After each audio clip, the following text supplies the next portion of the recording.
Hello बच्चों, मैं doctor Sunita Nandal कक्षा 12 के लिए काव्य खंड की व्याख्या लेकर आई हूँ।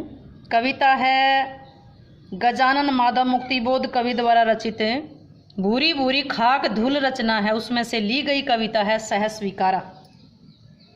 हम जो कविता पढ़ेंगे सह स्वीकारा है, जो भूरी भूरी खाक धूल रचना से ली गई है। गजानन माधव मुक्तिबोध कवि द्वारा रचित है। 2 वीडियो पहले बना चुकी हूँ, तीसरी वीडियो देखते हैं। सचमुच मुझे दंड दो कि भूलूं मैं तुम्हें भूल जाने की, भूलूं मैं तुम्हें भूल जाने की। दक्षिण ध्रुव अंधकार अमावस्या, शरीर पर चेहरे पर अंतर में पालूं मैं, झेलूं मैं उसी में नहालूं मैं, इसीलिए कि तुमसे ही परिवेष्टित आच्छादित रहने का रमणीय ये उजेला अब सहा नहीं सहा जाता। ममता के बादल की मंडराती कोमलता भीतर पिराती है, यानी भीतर पीड़ा देती है। कमजोर और अक्षम अब हो गई आत्मा यह, छटपटाती छाती को भवितव्यता डराती है। बहलाती सहलाती आत्मीयता बर्दाश्त नहीं होती है। एक बार फिर पढ़े हैं। सचमुच मुझे दंड दो कि भूलूं मैं तुम्हें भूल जाने की। दक्षिण ध्रुव अंधकार अमावस्या, शरीर पर चेहरे पर अंतर में पालूं मैं, अंतर का मतलब हृदय भीतर, जेलूं मैं उसी में नहालूं मैं, इसलिए कि तुमसे ही परिवेष्टित आच्छादित। परिवेष्टित क्या है? चारों ओर से घिरा हुआ, आच्छादित ढका हुआ रहने का ये रमणीय सुंदर उजेला उजाला है। सहा नहीं सहा जाता। ममता के बादल की मंडराती कोमलता भीतर पिराती, भीतर पीड़ा देती है। कमजोर और अक्षम अब हो गई आत्मा, छटपटाती छाती को भवितव्यता जो भविष्य की आशंका के पता नहीं आगे क्या होगा। बहलाती मन को प्रसन्न बहलाने वाली, सहलाती पीड़ा को कम करने वाली, आत्मीयता ये अपनापन बर्दाश्त सहन नहीं होता है। आइए व्याख्या देखते हैं इसकी। सचमुच मुझे दंड दो की कवि अब परमात्मा को संबोधित करते हुए कहता है कि वह अपने जीवन में अहंकार के भाव में आकर के कवि कहता है कि मैं तुम्हें भूल गया हूं। किसको भूल गया? भगवान को। मैं तुम्हें भूल गया था, अब तुम सचमुच में मुझे भूलने की सजा दो। मैं सचमुच में भूल गया था, आपको भूल गया था, और आप इस भूल जाने की, मैं अब आपसे इस भूल जाने की सजा पाना चाहता हूँ। मुझे दंड दो, मुझे सजा दो कि मैं आपको भूल गया था और आपको भूलने का जो दंड है वो मैं पाना चाहता हूँ। दक्षिण ध्रुव अंधकार अमावस्या, कवि स्वयं के लिए दक्षिण ध्रुव पर अमावस्या की रात्रि के समान फैलने वाले अंधकार जैसी सजा पाना चाहता है। मुझे वो सजा दे दो जैसे दक्षिण ध्रुव पर अमावस्या का अंधेरा फैला रहता है। दक्षिण ध्रुव पर अमावस्या को पूरा अंधकार छा जाता है, उसी प्रकार कवि भी वैसी ही सजा पाना चाहता है।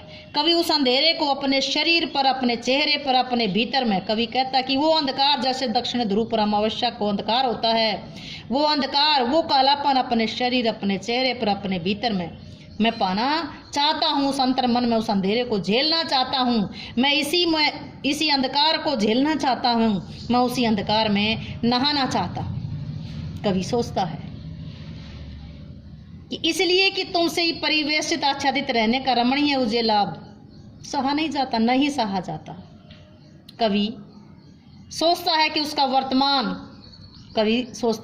वर्तमान जीवन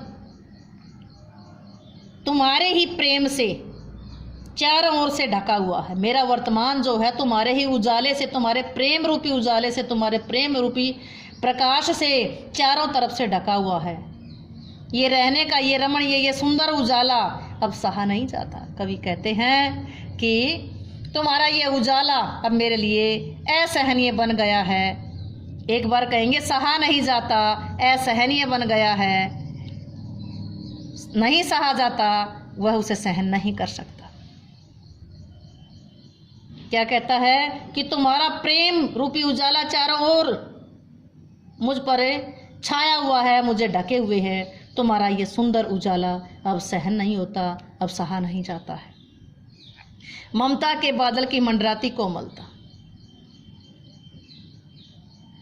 ईश्वर की ममता कवि के मन में बादल के समान, तुम्हारी जो ममता है वो बादल के समान छाई हुई है और मेरे हृदय को तुम्हारी जो ममता है वो बादल के समान मंडरा रही है, बादल के समान मेरे ऊपर छाई हुई है। जो तुम्हारी कोमल ममता है वो बादल के समान मंडरा रही है, मेरे हृदय को पिराती है, मेरे हृदय को पीड़ित करती है, पीड़ा देती है। इसलिए तुम्हारी पीड़ा के कारण मेरे हृदय को जो पीड़ा हो रही है, अब कवि की आत्मा दुर्बल हो, यानी कि मेरी जो आत्मा है वो दुर्बल हो गई है, कमज़ोर हो गई। अंदर की पीड़ा से मेरी आत्मा दुर्बल हो गई है, कमज़ोर हो गई। छटपटाती छाती को भविष्यवक्ता डराती है, मेरी छाती इस पीड़ा से छटपटा रही है। भविष्य की आशंका उसे डरा रही है, उसकी छाती छटपटा रही है।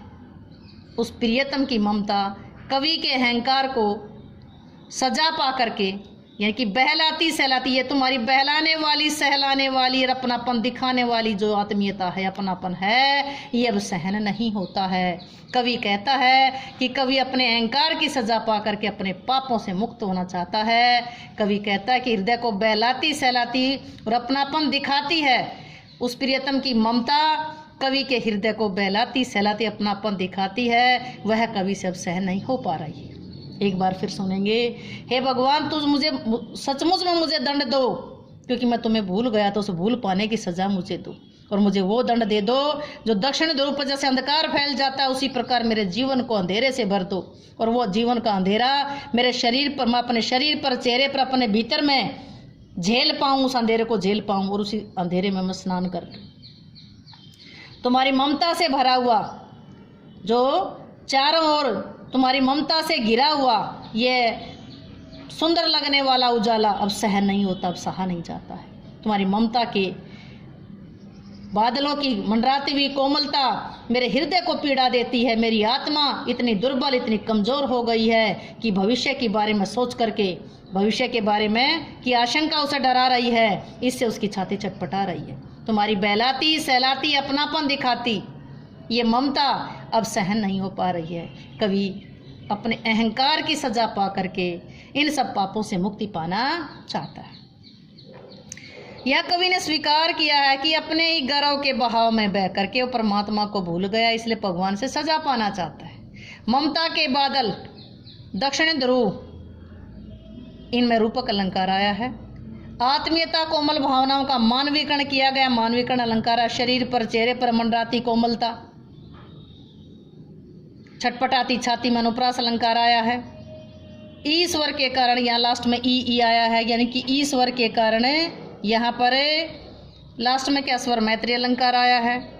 भाषा सरल सरस संस्कृत निशब्दों से युक्त खड़ी बोली है, संबोधन शैली है, मुक्त छंद है, शांत रस है, अभिधा शब्द शक्ति है। उम्मीद है कि आपको वीडियो अच्छी लगी होगी। वीडियो समझ आई हो तो वीडियो को लाइक करें, शेयर करें, चैनल को सब्सक्राइब करना ना भूलें।